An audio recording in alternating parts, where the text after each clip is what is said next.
Hey guys, in this video we're going to take a look at how you can turn on or turn off automatic install of iOS updates on the iPhone 15 series.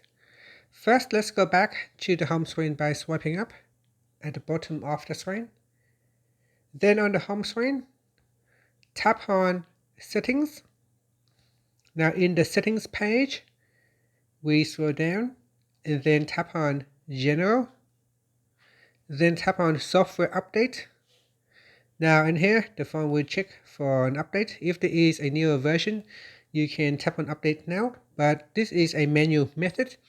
To allow your phone to automatically download an update, you tap on Automatic Updates at the top here, and in the Automatically Install section, tap on iOS Updates. This will allow the phone to automatically download and then automatically install the updates for you. Now you can also turn on automatically download. If you don't turn on automatic download, then it will not be able to automatically install the update. So we need to turn on automatic download for the update to automatically install the update. And that's it. Finally, you can swipe up to go back to the home screen. Thank you for watching this video. Please like and subscribe to my channel for more videos.